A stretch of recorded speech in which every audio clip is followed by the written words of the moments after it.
And so if you're going to play an up-tempo game, you know, lots of clash in the river area, then Karthus is just a nice pick to be able to take towards that. It does, however, have to be coupled with very secure lanes because obviously it doesn't have the best gank assist until level 6.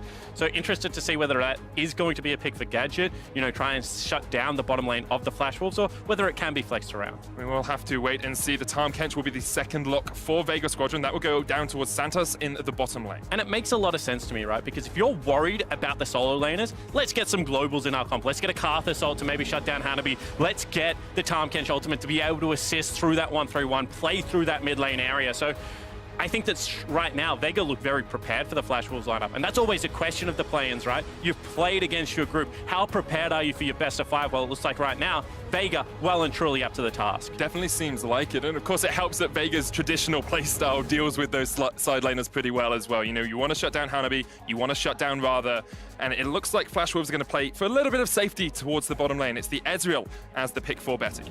And this is what we expect to see out of Betty. We expect him to be on a team fight champion. If he's able to 1v2 his lane, even better. Let's, you know, unlock Shalcy, get him onto the map nice and early, setting up dragons. This is a team that loves the 7-minute dragon, the 10-minute Rift Herald, the, you know, break out of the laning phase. And, you know, Ezreal, one of the best 80 carries at just parking in mid lane and not being able to rotate around the map. And, you know, Boogie picking up Rek'Sai, also no surprise. They want to have some early game power. They want to be able to go at this Vega Squadron lineup and take fights early. Yeah, that's what we always see from Flash Wolves. Early skirmishes, you're looking at the 7-15-minute mark. That's where they start to go for those aggressive plays. Vega will lock in their jungler here in the form of the Sejuani. Good CC threat and a strong tanky frontline for the Vega Squadron lineup. And this is the first champion that Ananasik has played a second game of at MSI Plains. He's been playing very unique picks so far, you know, willing to pick up things like the Hecarim, had the Kindred in the Kha'Zix games as well, but a little bit more of late game insurance scaling here, lends towards the team fight. This right now means that if I was the Flash Wolves lineup, I'm starting to think about, you know, Akali, Aurelia, and Jace. Which of the solo lanes do I want to get rid of that partner so well with Sejuani? You know, take away some of the early game potency she can have and relegate her towards that late game farming jungler. And especially since Vega Squadron have first pick after this ban phase, getting rid of those powerful flex picks is important. There's the Jace being banned away. Flash Wolves would have liked it on their side, but they have to get it away from Vega Squadron. Vega removed the Akali themselves. And that's a great point. If they do take away the Aurelia from their self, all of a sudden, this mixed damage 1-3-1 kind of falls down, and you're already dealing with, you know, a tanky frontline. Potentially, Boss can go towards something like the Hecarim as well and really beef up that frontline, which means that you would like to have the mixed damage on the top side of the map. The Cannon is the second ban coming out from the Vega Squadron. I have seen Hanabi play that 4 times in the regular season, 100% win rate on that pick as well. So no surprises to see that removed. Flash Wolves do have a couple of options here. We've talked about the Aurelia. They could look for, you know, another powerful mid lane ban. The only other thing I can think that they would do is just remove something like the Nico or the Heimerdinger if they didn't want to play against it. Varus is actually quite interesting to me. Does have a good matchup into Ezreal, but you would expect them to be used to playing against the standard. Maybe they're trying to force Gadget away to some cheese. Yeah, that's the thing though, because you already have the Karthus locked in, and we know Gadget loves to play that. So Flash Wolves are saying, well, we're kind of hedging our bets a little bit here. Because of the flexibility from the Vega Squadron draft, you can't be sure that that Karthus is going down towards the bottom lane. Hold the thought for a second. Okay, it is going to be an Aatrox. I saw the Renekton flashed, and talk about gank assist coming into a Sejuani lane. You know, the tri-auto attack, immediately applying that stun proc. But in saying that, a very nice lane right now set up in the top lane for Boss against Hanabi. If that is going to be a Silas top, I would expect it to be the case. Hanabi does take a lot of resources for his team, does pay it back in pressure, if not in outright damage for the squad.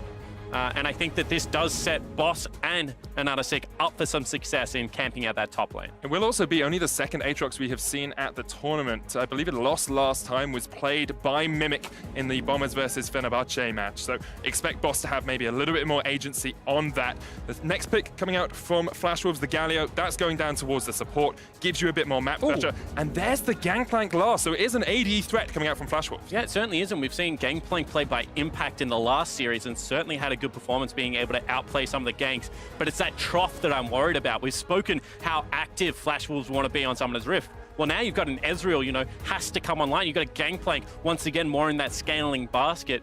Can you really look for those 7 to 15 minute team fights when you are playing the scaling game? big question marks around the Flash Wolves comp compared to how they play domestically. I love this from Gadget, though. It says the Karthus was a flex all along. We're going to take Vayne down towards the bottom lane. Karthus goes, you would expect, towards mid. Of course, could go towards the top lane, but Boss at the moment is on that Aatrox pick. Yeah, and whilst I don't hate the Karthus mid lane, I do think that it is a risk into Rather, because giving him now a global ultimate to be able to have such easy access to, right? Doesn't have to try and find the jungle. It doesn't have to take a trip down bottom lane if you wanted to play around Hanabi. Instead, just going to be parked out in that mid lane.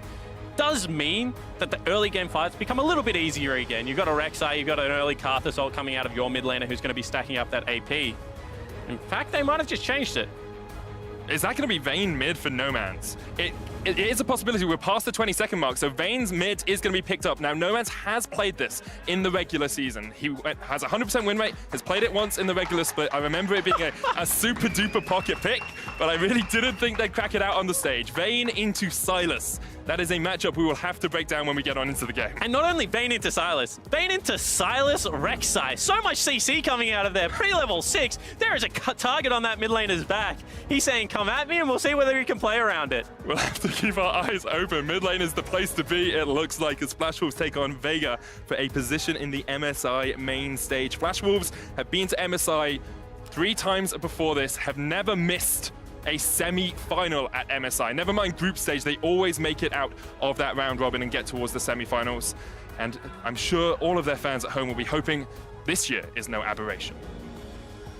Especially given the changes that have gone through for the Flash Wolves. As a team, completely rebuilt, 3 new members, new coach, new expectations for the LMS region.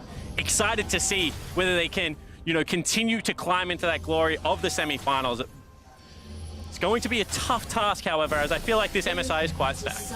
It's incredibly stacked, and Vega Squadron trying to show that they are here to party. Of course, it was Flash Wolves that knocked out Gambit last year, taking them down 3-0. And it's kind of been a few years since we have seen the rise of the Commonwealth of Independent States. I'm looking back to Albus Nox Luna days, Gambit Gaming days, when they were really at their peak. Sure, Vega Squadron will want to show in their first international tournament that they can challenge those old names. Especially considering the fact that they went through some of those legendary players to have their MSI berth. This is a team that, did drop 4 games during the regular season. Didn't look shaky by any means, but were not the favorites coming in, analysts betting against them. But able to prove people wrong, came into Group B, big expectations, and absolutely crushed it. They absolutely destroyed their group. Now let's get on into the action, because there's so many unique and interesting picks here for me, Spawn. We talked a little bit about how Flash Wolves have this 1-3-1 composition, but what are Vega Squadron looking to do? And that's what I was going to say. They also have a very good 1-3-1 comp for themselves, because if you get Vayne towards 2 items and a QSS, one of the best duelers in the game, you throw on, the Tahm Kench ultimate to be able to navigate around the map, a good global there from the Karthus as well. This is certainly a potent setup. They can go towards 6 teleports in this game, Medic, as well as a ton of global ultimates. Expect for there to be fireworks early. I'm looking forward to it. Gadget actually stayed in the lane here early on. Ananasik was helped out by Santos in the jungle, but Gadget just chunked out a little bit. You expect this, Ezreal Galio, the Winds of War, the Mystic Shot combo. It's going to be a bit hard to deal with in the laning phase. And just very hard to get priority against an Ezreal early who's able to spam out for the attack speed through the Mystic Shots. Not to mention, all of Chelsea's kit is going to be AoE, and he's got himself a Relic Steel. So you're exactly right. They're just going to look to push in.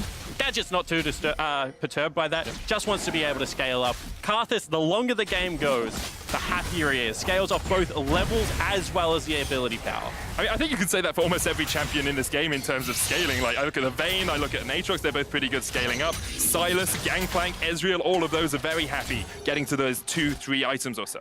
Yeah, they certainly are, and at the same time you can see Noman's kind of bucking what I thought was going to be the laning phase, pushing into Rather, and you can see he got a very cheeky ward into the Raptor camp, so also spotted out Boogie's first clear. Gonna be trading into Boss in the top lane.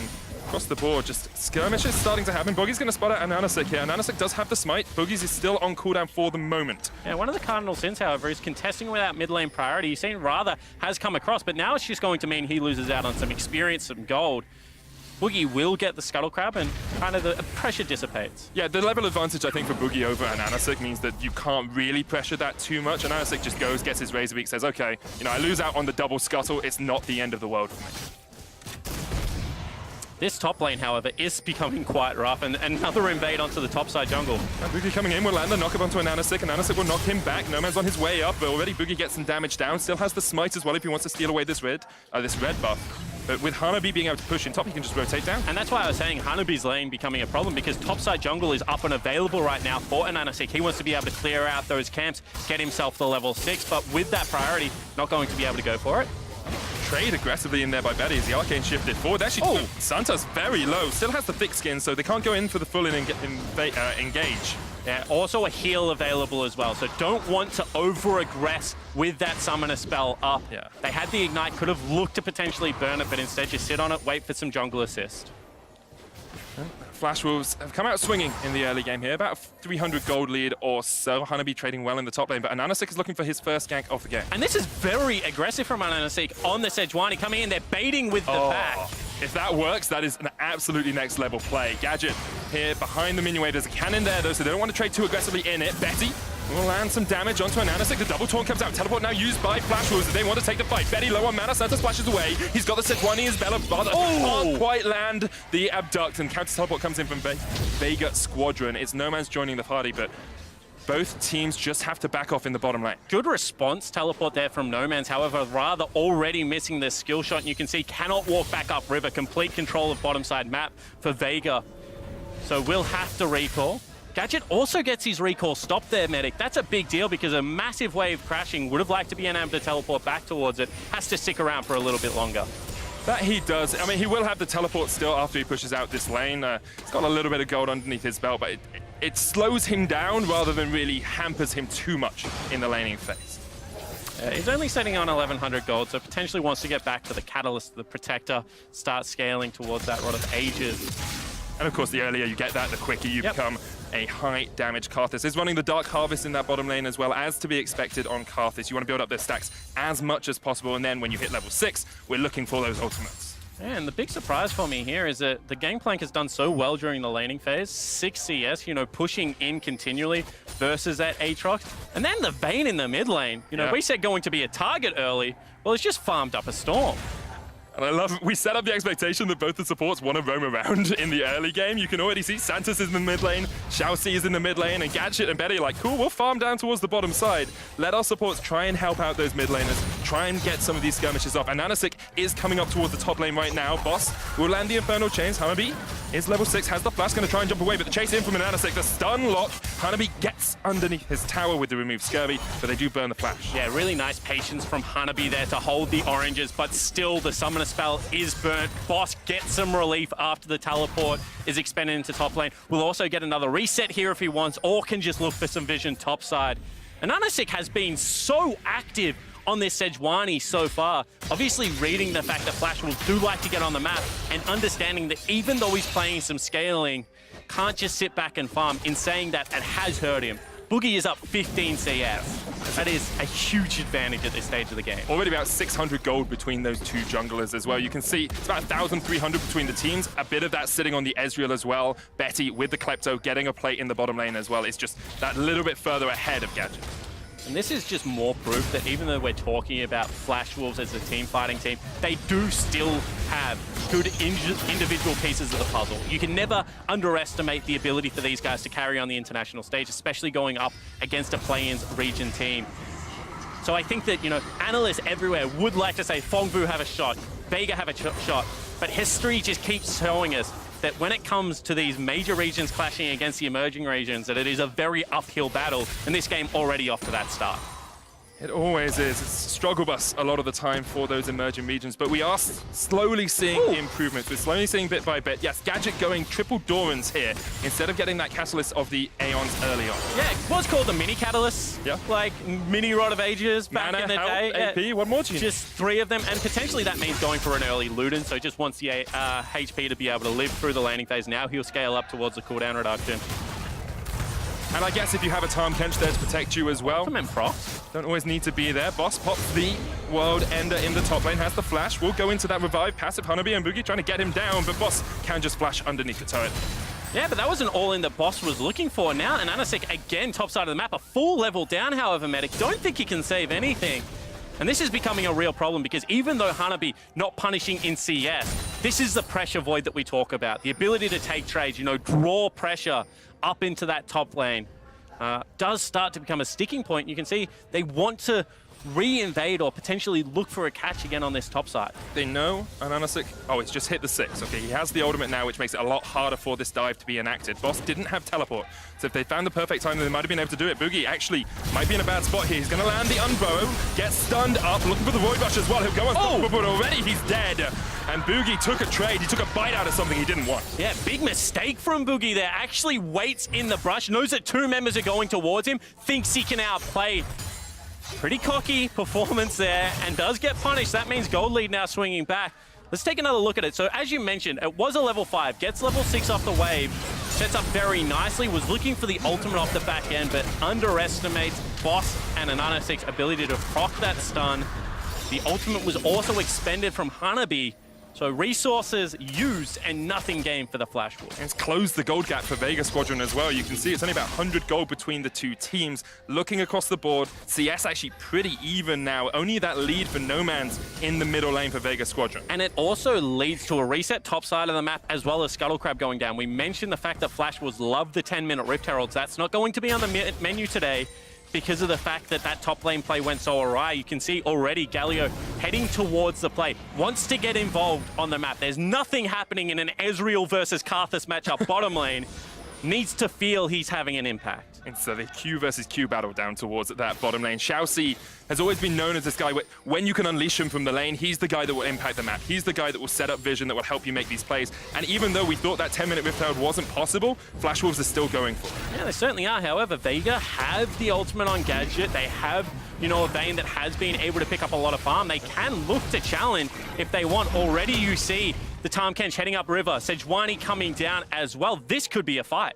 I hope it is. And Ananasik here across towards the side, puts the control ward in the pit. Flash Wolf still on that Rift Herald. The Eye's not going to proc now. They've got it under the 2,000 health threshold. And Ananasik jumps in. Look for the spot. He'll steal it away. Rather uses his own ult against him, though. Boss going to come in with the World Ender, trying to get towards that Rift Herald. He just needs to get the Eye, but instead, he will take down Boogie. Santa's here as well as Vega Squadron step forward. No Man's on his way. Vega will take the 1-for-1 and steal away the Herald. And the telegraph play is just on accounts for everyone to look at. 10-minute spawn. Rift Herald started up against pressure on the top side of the map. They trade 1-for-1. They lose their Herald. This game getting dangerous for the Flash Wolves. But what I love about it is it shows Vega Squadron have done their research about Flash Wolves as well. I mean, also the fact that they were just sitting on ward, you know, a Rift Scuttler. I didn't need to research all that much when it was an open book test medic.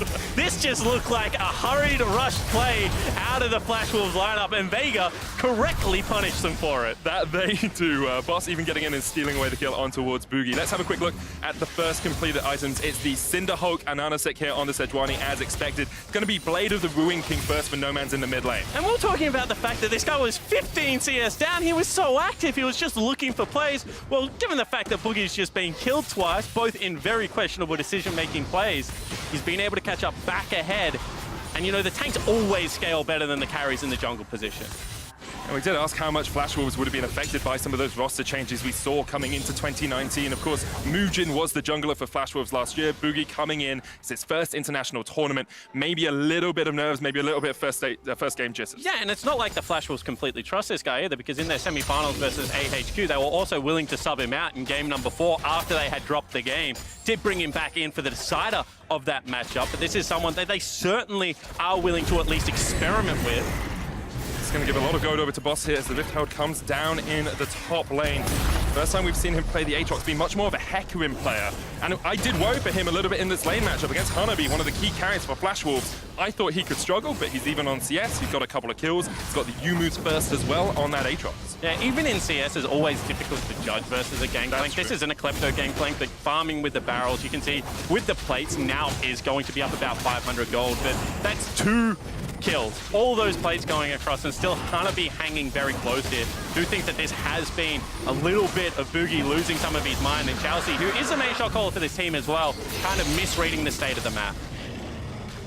And next steps for these teams as Vega Squadron take their second neutral objective in the form of the Cloud Drake. You've still got scaling. It is the Luden's first on Gadget that we talked about, so he'll be building up a lot of damage as we come towards those fights. And this is getting worrying. because all of a sudden you've fallen behind. You've got yourself a Vayne, who I thought was going to be very easy pickings for something like a Rek'Sai. No attention going towards it whatsoever. Then you've got the Karthus and Tahm Kench. You know, maybe we can pick on that, like get priority dive. But that hasn't been the case either. Really, they've tried to play around the top side of the map, but they've lost Herald, they've lost the Dragon, and they've lost control of the current state of the game. Vega Squadron seizing control away from them in moments as well, making the plays that they need to. We talked a little bit about the trough that comes out from Flash Wolves as we get towards these items. It looks like Vega are going to hit those first items sooner, and especially on someone like a Vayne, that's such a powerful point to be at. Yeah, it certainly is, and that's the area that has impressed me throughout the state of this game. From level 1, Nomanz has had control of that mid lane wave.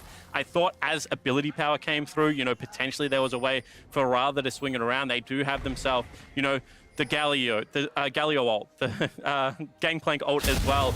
One of the best early ganking junglers in the game that just has been able to play with these double control wards. Great map setup from Vega with kind of reckless abandon. It's working out for them so far. Worked out for them in the playoff stage as well as Ananasik up towards this top side, just trying to catch out Hanabi. But you can see Xiaoxi once again is on the top side of the map. He's trying to make those reactive plays if Vega do anything. And the longer this laning phase goes for Vega, you know, with the scaling they've got, a Vayne, a Karthus, you know, Sejuani jungle, the happier they are going to be. I don't think they're in any rush to break this map open. As soon as they get a long lane as well, Nomanz teleport back up and available. You just throw him into that area. Tahm Kench and Karthus protect him so nicely. So the current pace of the game suits Vega. We said that Flash Wolves, when all else fails, get active. Well, it looks like they can't do that. They want to pump up the pace a little bit here. Spawn, they're going for the top lane dive. It's Hanabi underneath the tower. Xiaoxi here as well. Oh, the teleport's going to join the fight as Vega maybe bit off a bit more than they can chew. Rather get stunned up and counters it as Ananasik locked down with his own ultimate. Flash Wolves will get the kill, and Vega made the play happen, but then lost out in the end. Yeah, and they knew that Gadget could not follow. There's an ultimate to come, but no Karthus himself. They also expend Hanabi's ultimate to answer on the other side of the map.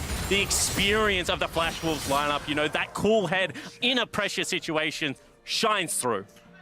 Being in the right position at the right time. Xiaoxi was there. He was ready and waiting for that top lane dive to happen. And maybe Vega a little bit too antsy, a little bit over anxious to try and make this tower dive work. Yeah, and I think even more impressive, the fact that, you know, with full jungle on the bottom side, are Boogie's there to respond to the gank as well. Hanabi able to clear out majority of the wave. Double teleports coming in. We spoke about the fact that there's 6 of them and some global ults to boot. Just get everyone in the top lane. Let's have a little bit of a brawl. And then we still have Hanabi there to answer on the bottom side of the map. However, big window now where Vega will have control of the globals and should be able to set up in the way that they want. And for a while, we'll have a 3 teleport to 0 advantage. Actually, Nomanz just used his to get back in the mid lane. So only looking at Boss having that TP advantage down towards the bottom lane.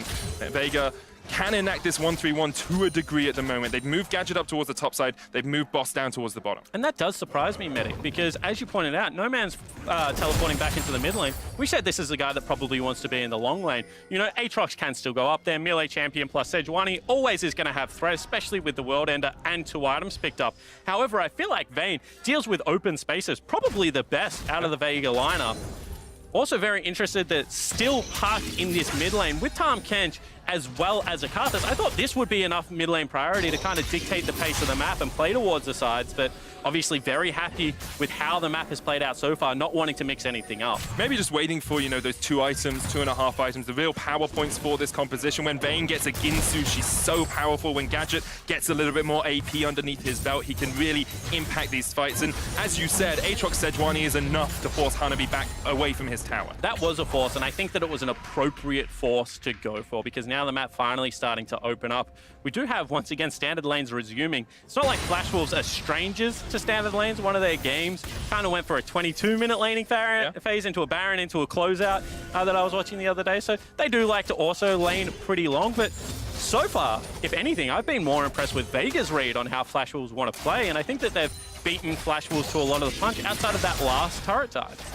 They definitely have, and I think it's always important to sort of tint our words with the idea that Vega are a playing team, and so we expect Flash Wolves to have the advantage. We expect them to make plays like this as Nomad flashes away. Rather underneath the tower, Santa's coming in with the Abyss of Voyage. There's the Requiem. Death from above as Rather gets locked down. Nomad gets the kill, and once again, it's great reactions from Vega. Yeah, and once again, an overreach from the Flash Wolves because you don't have the globals. Now mid lane under fire. Let's see if they continue the play. This is all you have to wait for. Boogie's actually jumped away from this, and the Nanosec can just catch him out. True Shot Barrage comes in from the Ezreal, coming up towards the lane. Betty trying to help out his team, but now Vega can pull down. There's an Ocean Drake here. Gadget's pushed in the bottom lane, and Vega had priority all over the map. And Gadget just the beneficiary of this, being able to hold on to his teleport, farm out bottom lane. He's now level 11. He's got himself a 10 CS lead. They want to continue here. Yeah, Nanosec jumping in. Boss on the chase as well. Xiaohu gonna get stunned up with the Glacial Prism. He'll flash away.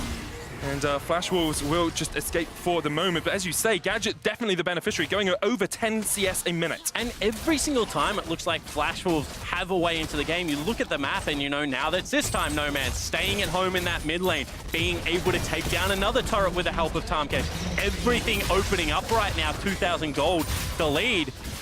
And we've got to keep going back to it. The scaling is just all there for the Vega Squadron lineup, and Flash Wolves' decision-making so far leaves me with no confidence that late game they're going to be able to execute around this. Yeah, we said Flash Wolves can play 1-3-1 very well, but Vega seem to be doing it incredibly well themselves. And when you're hitting 2 items before your opponents, if you both scale equally, you are at the advantage. And this is Nomad's nearly caught out. The great use of the ultimate and willing to burn an early flash means that teleports now have time to complete. Timing on the Karthus there as well, doesn't hit a stopwatch stuff user. And it nearly looked worse. I mean, you pointed out, Boogie nearly got caught on the bottom side of that jungle. There was an Nanosec there with an ultimate available. Does manage to escape for his life, but now turret's falling down. Dragon's firmly in control of Vega. In fact, every neutral on the map has kind of been theirs for the taking. And this is taking away exactly what Flash Wolves want to do. They want to get to these objectives first. They want to set up. They want to make sure that they're the teams making the proactive play. Well, Vega's kind of read them and is getting them there first. Definitely are at the moment. Now, the question is, can you take the next step? That's always what we see. Fongru Buffalo against Team Liquid's early game was incredibly strong. They had 1,000, 2,000 gold lead from here, but Vega now need to show us they can convert that gold lead into an advantage that snowballs the game away from Flash Wolves. And Flash Wolves kind of need to just put the brakes on the game and retake stock, because you can see they're still looking for those aggressive plays. But doesn't look to be there right now. And bottom side of the map, once again, you got Hanabi in this 1v2. Caught out with a couple of layways. We'll put the barrels down as well. Santa's just chasing him away. And I do want to bring our eyes to Hanabi because he has consistently been the carry for the Flash Wolves across the LMS. He was the top laner that really dominated for them. But what happened was they gave him gold and he didn't always convert that into damage for his team. Yeah, and whilst that is correct, and that's a tale that you get told, when you do watch the games of what he's able to do, he does put pressure on the map. And I think whilst damage is a key stat to track, it's more about where Hanabi draws members, how he creates unequal team fights on the flip side, and his ability to play forward a lot of the time in these games. So certainly think that he does take a lot of resources. He's kind of a sponge for everything around and just vacuums it up. But at the same time, expected him to have more of this front priority, this pressure on Boss, who's kind of been able to withstand it in this matchup, and I think kind of turn it into a 50-50 while his team wins everywhere else. And part of that is a Nanosec being in the right place at the right time as well. We saw some good counter ganks coming out from him in the early game. Now, Vega are full 1-3-1. Aatrox towards the top. You've got Gadget, Santas, and a Nanosec near that mid lane, and now Nomans has been moved down towards that bottom side of the map. And let's talk about priority for a second, because the ability to catch a wave past neutral point, push it without the wave dying on your side, and then move into the jungle first is what we're talking about. That means that vision gets set up for things like Baron, good flanking wards can come out and available. And you can see right now that, they're keeping kind of 4 creeps alive, and they're able to move first into these areas of the map. It makes it very dangerous for Flash Wolves to try and fight for things like vision. Infernal about to come up. Baron always on the option when you have a Karthus comp. They need to be able to cheat tempo somewhere, maybe sack a side lane and be able to get on the map first, because otherwise, in an equal numbers fight, Vegas should have the advantage right now. And you can see there, Boogie was only warned about Ananasik being in his jungle by the tremor sense. When you don't have that vision, it becomes so much scarier to step forward. And with things like a dragon coming up soon, it means Flash Wolves have to try and find a way to get some wards on the map. And look how far up, you know, Boss is able to catch his waves. No Man stepping completely past, even though they have jungler on this side of the map. You can see Tahm Kench already moving down. They want to be able to take the last outer. Has the Abyssal Voyage, the tower going low as No Man's tries to chip away at it, but Flash Wolves just can't defend. You can't do anything against the Ginsu's Rageblade, Blade of the Ruined King, already completed on No Man. Especially when No Man's gets to sit there and stack Rageblade up on the wave before the fight even starts. That means that every fight he goes into, he's going to be charging in at full damage potential already. And you can see that with this area of the map controlled in the mid lane, bottom side jungle has just become a playground for Vega. They're going to be able to move in. No Man wants Hanabi. Hanabi just stunned into the wall, uses the orange straight away, but Nomads will just chase him down. Hero's Entrance comes out, Nomads flashes away. Kill him. 1v1, now he can turn him around onto Xiaoxi. Here comes Boogie though, they're looking to lock up the Vayne. Devour is available for Santos and he gets him out, but the shutdown will still come out. And Anasik and the rest of Vega Squadron now want to turn it back around on the Flash Wolves. Betty jumping back, rather on the front line, pops the stopwatch, has the Requiem stolen away. The True Chopper will do a lot of work. Gadget flashes forward, trying to get the kills, but he just can't get enough. Xiaoxi will go down, the Requiem comes out, counter Requiem has already been used. Vega Squadron all survive, and Flash Wolves will get out with their lives. The back and forward fight there starts off with the 1v1 for No Man's, but the Flash Wolves equal to the task. Still, that dragon on your screen is going to be the primary objective, and Flash Wolves will secure it for now. Boss still has teleport. If he really wants to contest, he could TP down here, and Nanasik's on his way as well, but it might be a little bit too greedy to try and stop Betty and Boogie from doing this, especially with the teleports coming in from the Flash Wolves. Yeah, that was a very quick teleport coming in from Hanabi to be able to secure it. However, now with that resources expended, he can't be the member to play the bottom side of the map. It is going to have to be Rather. And this is what we're talking about with side lane Vayne. You've got a long distance to cover. Well, she's just got CC, she's got the slow. And I think actually if ran back through the jungle, maybe would have even had a little bit more area to outplay. Rather did a good job of cutting that off. However, it did mean that he was then caught between the rest of the Vega Squadron lineup. And Boss flying in here. You know, you can argue about the target prioritization of the Vega Squadron. Boss trying very hard to, I guess, separate the back line away from the rest of the team fight, but in the end it is a 2-for-2 trade. And you can see the potency that Vayne is going to have on the side lane. Didn't have to burn the teleport, can just go back and set up resonancy down there. So powerful. Going to be up towards the top side with the Baron up. It makes sense to have your strongest member on the strong side of the map. Boss still has TP down towards that bottom side as well, so could join a fight. And now we'll see how good Vega's vision control is. You want to deny as many wards as possible around this Baron pit. Keep Flash Wolves in the dark as much as possible. Yeah, and this is going to be a 2-item. Ooh, that's going to be a 2-man Baron. But the wards just outside the pit will spot them out. It means Vega can't really do too much about this, and that's why the stages, the setup for a Baron play are so important. Make sure the enemy team hasn't been there for a few minutes, so you know all the vision's dying off. Clear it out, get your control wards in, and that's what we want to see from Vega. Absolutely right, and at the same time, we want to see patience, because their team scales. So just hold them there. You've once again got pushed bottom lane all the way to the tier 2 turret. You're getting first access to mid lane wave. Just play the patient game. Don't overforce. Don't be willing to play a reckless style of League of Legends. You should be able to win every side lane conflict at this stage of the game. If it ain't broke, don't fix it. And Flash Wolves are the people playing from the back foot time and time again. You can see Rek'Sai just shooting Prey Seekers at brushes, saying, I hope they're not on the Baron right now, because there is no way for us to check them going over the back wall with something like the Tahm Kench Devour with a Vayne showing on a side lane right now. But every single time they duck into Fog of War, more questions are asked of this Flash Wolves lineup. Gadget sitting at 2 items as well, just landing those layaways. Betty down to 2/3 HP, and No Man's had just recalled. He's now finished his Phantom Dancer, 3-item Vayne, well and truly online. Whereas across the other side, Flash Wolves, you've got a more on Betty. That will help him out against the Karthus. You have Trinity Force Yumu's completed on Hanabi. You've got a couple of items on Rather as well, but they're not keeping pace with Vega. As far as Rather versus No Man's goes, that's a wash. Like, don't even talk about the lane matchup anymore. No way that goes in a 1v1. It's going to be all about the ultimate utility. Nothing? Oh, that's cheeky. That is super cheeky. Can he solo it?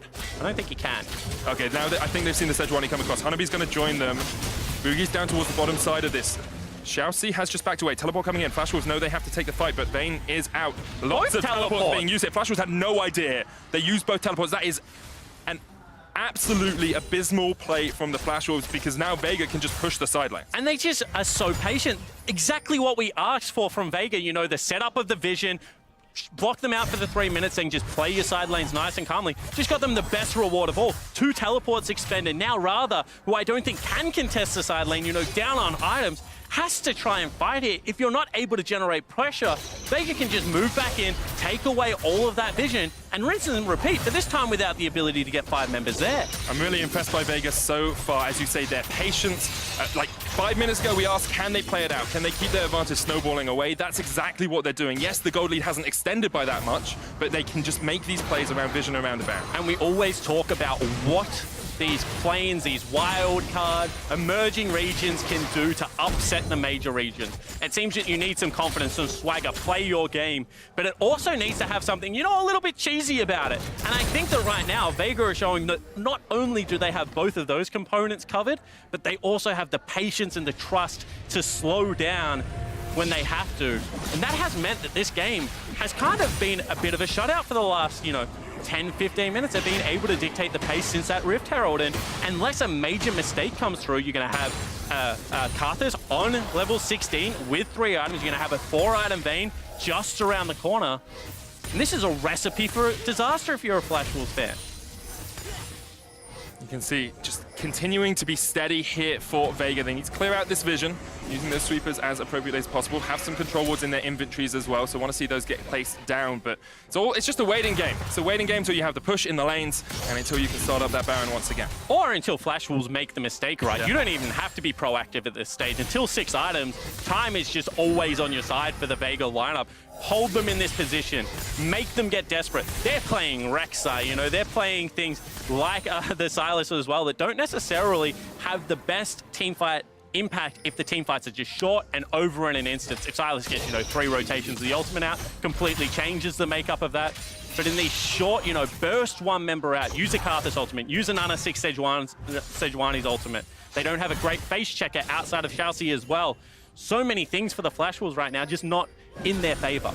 We start to move from the position where you use Karthus ultimate as a closer to Karthus ultimate as a start for the fight as well. You can see No Man's ready and raring to go. Already level 17, highest level on the in the game on that vein. 16 coming up on its way for Gadget, and because of the pressure in bot, Boss can just take a dragon for free. And a great dragon to take, not because it's an air drake, but because we're about to hit 30 minutes, and that means it is going to be not the Elder spawning. I thought he was going to wait. I was going to say, I thought he was going to wait a second. 2 areas of the map to play. Apparently he only wants 1 right now, Medic. Yeah, maybe you just want another dragon, you know? Yeah. 4 Dragon Elder is better than 3 Dragon Elder. Yeah, potentially fishing for an Infernal, something like that. You know, you have a 33% chance of it coming up. Obviously, hit the ocean, Freak's favorite Drake, but maybe not mine, so... Not at the 30-minute mark, I don't think. Doesn't give you that much chance. Now, No Man's and Anasik are trying to set up something here as Betty steps forward. Thinks he's free and clear. He's spotted out. And Anasik, you're going to go for this. Glacial Prison is available rather around the corner as well, and you can see Vega Squadron patience. Patience here. And what are the steps? They don't have someone creating pressure in the bottom lane. They didn't have complete mid-game lane priority. They didn't have their deep ward, so don't go for the play. Be patient, you know? Wait for Boss to be able to answer that wave. They go over though. Flash in from Xiao, and already they got the shutdown on Gadget. Now they're fighting in the middle of the Death Defy. No Man's on his way across. Gadget doing quite a lot of work as the Maw is propped on Betty. He's got that lifeline back. Vega Squadron will just try and retreat, get behind their tower, and defend for the moment. Great pick there for the Flash Wolves. Will lead to a mid lane turret, you would have to think. Only 1 flash expended as well. Probably a good price to pay at this stage of the game.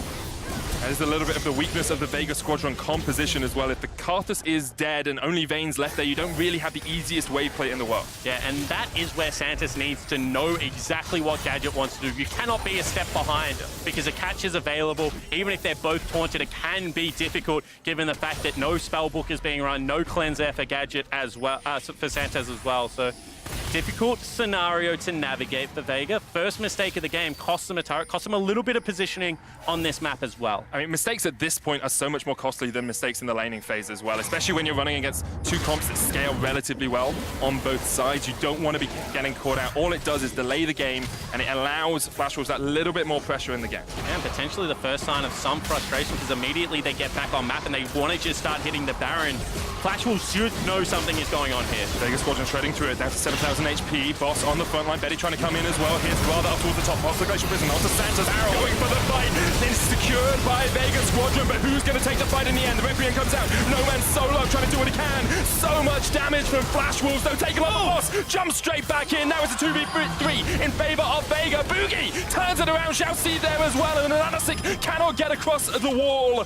Santa's will fall, and Anasik needs to get away. Just keep that Baron alive. And it looked like they had got the Baron and got out cleanly. However, Boss wants to re-enter the fight, does so without World Ender up and available. Flash Wolves turn it. This game just turned up another level, but it looks like Vega still able to maintain the gold lead. Yeah, they have the gold lead, and they still have one Baron remaining, which is so important for them. They'll lose a tower in the top side, but let's have another look at this fight, because it's just a cluster of AoE. Yeah, and the impatience, you know, using Calm Control, get in there immediately, and Anasik having to tank, only tank on the lineup means that so much damage already going down. Flash Wolves' approach is terrific. It's from multiple angles. They're able to get into the fight. Double Requiem coming back up and available. And you can't blame Boss. That looks like it's going to be a free kill. Boogie outplays him. You know, Shalcy there for the support as well. Without any damage left, it's going to be difficult. Nomads is teleported in behind Boogie here. Flash Wolves might lose their jungler as he tries to get away, but there's no real escape. Oh, he goes back through the burrow. The Dosi there. Requiem.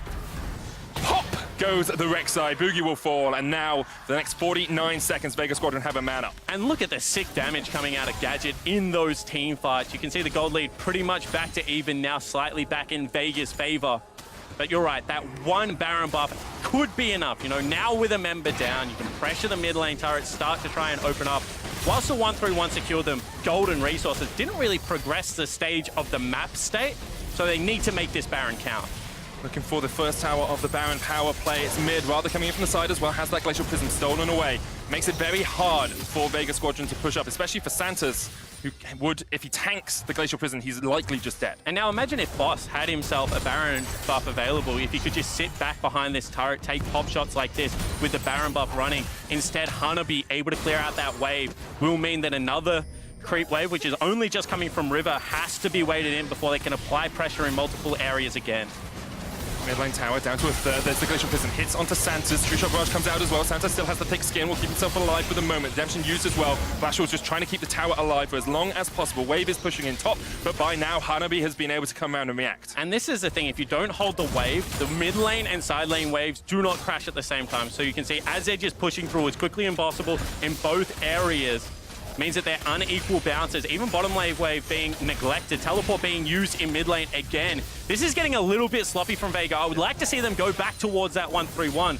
You know, Vayne at this stage of the game is unrivaled in that. They go down towards bottom lane, they're looking for the catch. Rather jumps away with the abscond, and it's only Boss and Santas who are there. And you can see the tone of the game has shifted. It's no longer this patient play. It's, is there someone on the side? Like, can we attack them? Is there a Baron up? You know, let's go to the Dragon. Let's just try and keep the up-tempo pace of this game going. Potentially worried about the coordination and the skill of this Flash Wolves team in a team fight, or potentially thinking that they just have enough items to be able to close this one out.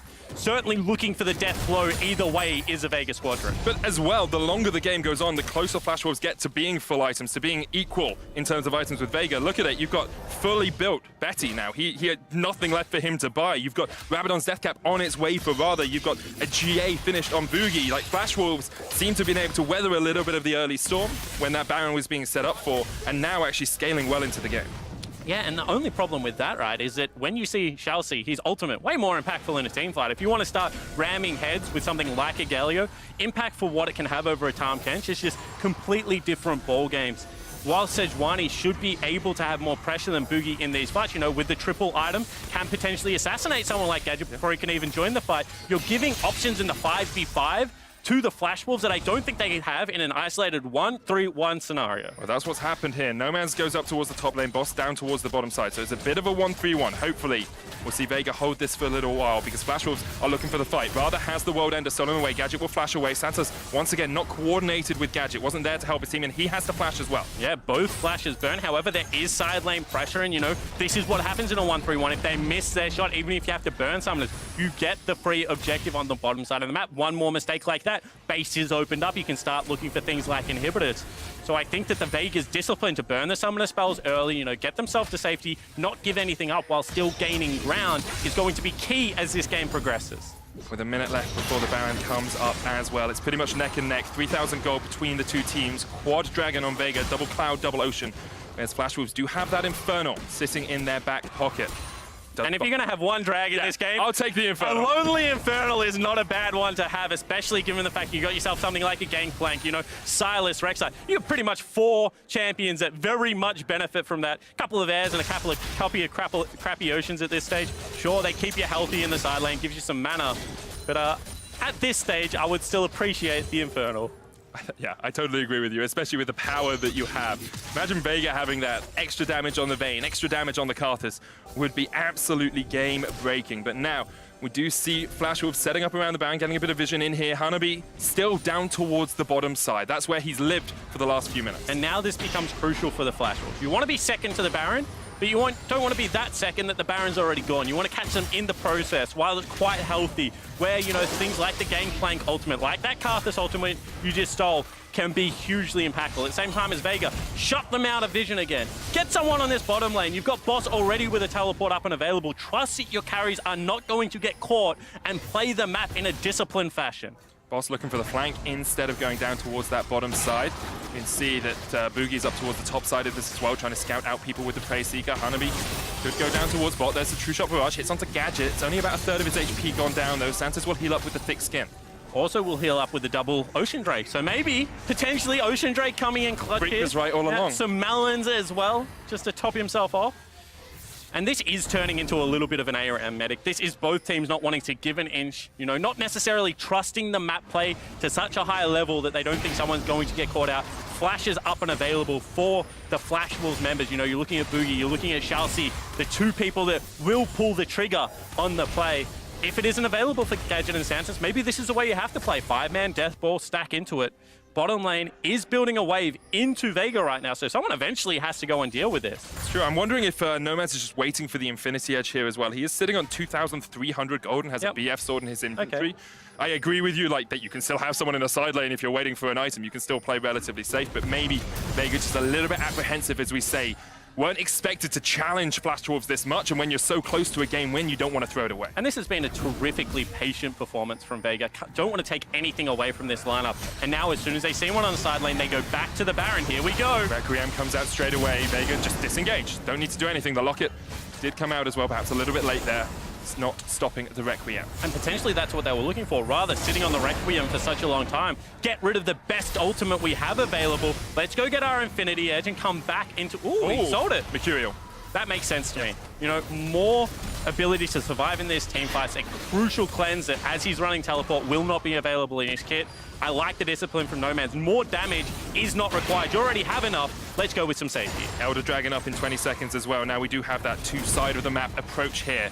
Where will Flash Wolves put their pressure? Because whatever side you give up, Vega Squadron are going to look for that objective. Well, you don't want to give up Elder Dragon, because that's a 4-Dragon Elder that they can therefore force with, so I expect them to fight for this quite hard. They're trying to gain control over mid lane. Steps being followed correctly right now from the Flash Wolves. Boss, however, is on the flank. See who pulls the trigger first. Elder Dragon down, 7,000 HP on it. Boogie looking for the entrance, rather embedding up towards the top side. And Anastic's going to catch out Boogie with the Glacial Prism. Boogie almost goes down, has the Guardian's Angel though, rather jumps at the back like Gadget in the middle of the whole team. Santa's still alive with a thick skin as well. Gadget's shut down, but the Requiem comes out and Boogie will be caught by it. He goes down. Jungler down for Flash Wolves, but Flash Wolves continue to look for the engage, rather taken out by Santas. Nomads continues to push forward here. The final hour, maybe the final shot into the hearts of Flash Wolves in this game. He takes out Shalsi. He can continue to chase. Hanabi can't even get the barrel off. Noman's with the A move skill. Double kill for the mid laner from Vega. And a pop-off performance from Noman, counting CC, timing everything to perfection on the back end of the fight. And that means they'll look for the end potentially through the top lane. You've got 30 seconds left on Radha, 26 on Boogie. Can they take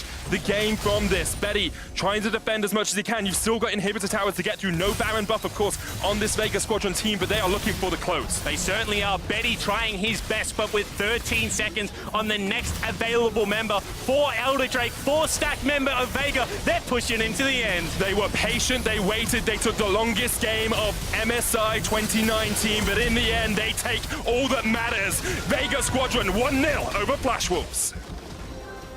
And a terrific performance from the CIS representatives. Just everything you want to see out of an emerging region squad. The read on what the gameplay is going to be about. Get to objective first. A little bit of ingenuity in the pick ban phase, but then the patience to bring it all together. Vega Squadron were all over the Flash Wolves that game, and it did not look like the Wolves had any answers. One or two moments where Vega maybe overstepped the mark, but immediately they brought it back.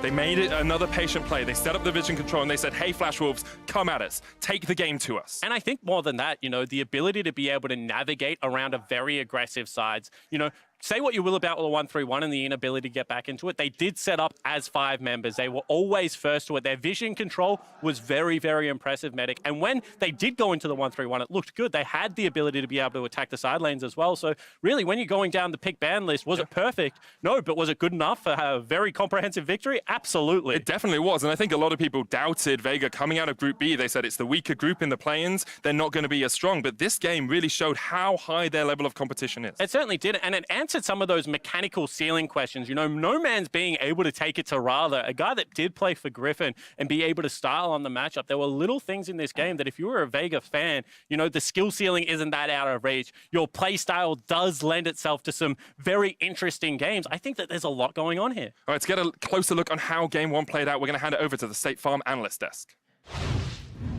Thank you very much, Medic. Vega Squadron picking up a game here to make it 1-0 over the Flash Wolves, but what a stark difference between this series and the last series. This game went over 41 minutes, the longest of MSI, as you heard Medic say. But we were talking about kind of this mountain that Vega was going to have to climb in order to take this best-of-5 series. How did you guys feel about the attack plan here for that squad? Well, they brought a jetpack. That's basically what that composition was. They're like, we got to go over the mountain. I've got, like, the rocket boots on. I got the jetpack. I got the helmet, and they flew over it. That is one of the craziest, coolest drafting things I've ever seen. And Vega, they've been doing it all split long. I didn't think it would work against an emerging power region, but boy, did they prove me wrong. This is insane. Well, the crazy thing is you say, like, it's like a jetpack over a mountain, but it's the first of maybe 3 mountains you need the jetpack over because that was such a hard-fought game for them, and they did so much in the game, in the draft, When the Vayne initially got locked in, we're like, the Karthus is going mid. Interesting. All right. And you're like, okay, never mind. Vayne went mid. So, the whole, just from the beginning of the draft, as soon as Karthus, Tom Kench was locked in, we're like, we're in for a good game. But didn't know it was going like that. And I think this is a crazy good read, not just on Vega understanding what they wanted to do, their win conditions, but also understanding what they wanted to take away from the Flash Wolves. So the 3 key points is with the Hecarim ban, suddenly Aatrox becomes more viable. He is one of the big counter pickups there. I mean, Licorice was the guy that started that. So Boss going back to a comfort pick like the Aatrox feels good. You take away the Tom Kench. Not only can Santos play it, but it is a huge pick for Xiaoxi down there to have that presence on the map to shot call, and then all of the teleports, all of the semi-global ultimates. You're against a team that loves to skirmish, that loves to fight. Just start stacking all of the globals and say, we'll meet you there, we'll beat you to the punch every single time. That plus the fact that as much as Flash Wolves want to skirmish, they don't have that great of an early skirmishing team. You have GP and Ezreal, who are both pretty safe, good, stable laners, and they have some annoying spammable abilities, but if you're trying to go really hard or punish a Karthus or do any of that kind of stuff, these are not the best picks for it. Your mid-jungle can kind of skirmish, but it's against the Vayne. Right. It's how many of those 2v2s have you really fought? Exactly. They're not hard winning those 2v2s. I mean, we hit the 30-minute mark, and there are only 9 kills across the entire game. Overall, kind of a low-kill game, again, in contrast to the first series of the day. But I do want to talk about the kind of ingenious draft, in a sense, as we're dubbing it, a very intelligent draft here out of Vega Squadron. Contrast that to the play. Because I think if you go to the midpoint of the game, somewhere around that 20 to 25-minute mark, based on the way the chips had fallen up to that point, you would say Vega is in a fantastic point to close this game out relatively simply, just based on the champion matchups and the fact that they had a Goldie to that point. But it didn't come that easily for them. No, I mean, they got 2 Barons, an Elder Drake, 4 Elemental Dragons. The fact that they had to do so much work on top of have this crazy draft is actually what makes this, like you said, the mountain to climb, so to speak, so interesting because it's how much of this is replicatable? An unpopular opinion, maybe. I watched that, and I'm like, Flash Wolves are still the better team. They're out-team fighting them. They're from a massive deficit. Against that comp, with the lead that Vega had, they should have just steamrolled. If you flip that, the Flash Wolves end it. That last Elder Dragon fight, Boogie goes in, and he basically throws it. He tries to go for the Smite Steal. If he was on the same side of his team, and if they fought, that looked like a 1-5 fight. Now, there wasn't necessarily a single pick that won or dictated the game, but at the top of the day for Frosker, and you were talking about the Karthus for Gadget. And I think we just need to reiterate how powerful or how impressive a pick this is for this guy. You can see here in the LCL, undefeated on it, 2-0 now at MSI.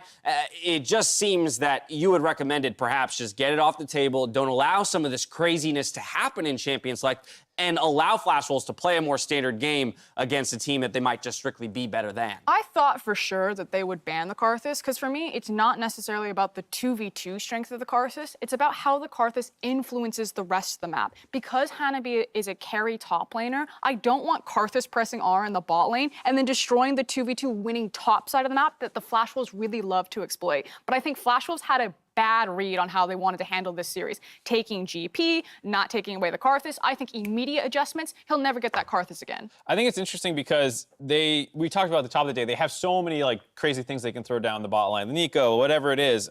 So they went for pretty standard bans with Aurelia, Hecarim, and Taric, and you kind of give them their choice of the craziest stuff. Hopefully they start adapting and getting rid of the Karthus, but there's always another thing that can seemingly take its place with the side of Vega because they have so many weird picks. Before we dive into some quick thoughts on that second game of the series, I do want to take a look at the final fight of the game up near that Elder Drake that we talked about 41 minutes in. Keep your eyes on Flash Wolves jungler right here. He's like focused in. Now this guy came straight from solo queue. He doesn't have a ton of competitive experience, and this is such a solo queue call that I've ever seen. He's like, I've got to do it. I have to get the steal. If he's fighting with his team are looking like they're winning that fight. But Rek'Sai literally does nothing this entire fight. It's one of those things where you're like, oh, okay, they have 4 elemental drakes. We have to stop them from getting this because once they get it, it's over. And they're not paying attention well, you can also just start the fight before they get it. Because the Drake was actually relatively healthy. It was at 4,000 when they started landing those big GP barrels and probably could have just fought. And because you have one of your 5 members tunneled on, waiting for the objective to go low, getting hit by an Aatrox, suddenly you start losing that fight. It was a close fight, even at that. And so, yes, if a couple things go differently. It was a close fight. It shouldn't have been. Right. Vega were so far ahead, and that's why I'm like, oh, this still looks really scary. Vega have to keep bringing all of these strategies because Flash Wolves individually, as a cohesive team, look stronger in game number 1. Yeah, I think that's a very interesting point. The fact that they're up 1-0 in the series doesn't mean that we flip the script all of a sudden and we believe they are the favored team in this series. So now it's a question, Mark, that you raised about whether or not this is, replicatable, whether or not they're going to be able to replicate this strategy specifically or have 2 more of those jetpacks to get over 2 more mountains. Vega Squadron did have side selection going into game 2, and they are electing to stay on red side. So they're going to take their success here and try to multiply. I figured they would probably do that because it just feels like counterpick is so important to them when you are not just picking weird stuff, but you're flexing weird stuff. I really do think that Karthus easily could have ended up mid. They wouldn't have taken, I think, Karthus Tom Kench if it's so telegraphed that you know it's only going bot lane. I 100% agree. I think Vega right now are the coolest drafting team that I think I've seen in a very long time. If Flash Wolves, I feel like, are the better team fighting team, I think Vega, head and shoulders, way better at drafting. They are much smarter in Champions League. So for Flash Wolves then, what's the response here? Is it about getting more late game insurance so that if the game extends to 41 minutes like that, hey, we can actually stack up in the 5v5? Yes, I would love to see some sort of scaling pick. Something like a Ryze, I think, would feel a lot better than a Sylas. I like Ryze compared to something like a GP where, yes, you scale and you out-team fight, but you're basically saying you run the game and hopefully you don't do such weird stuff that we fall out of it, which is kind of what happened here. All right, fair enough. Game 2 is right around the corner. We'll see if Flash Wolves can strike back when we return.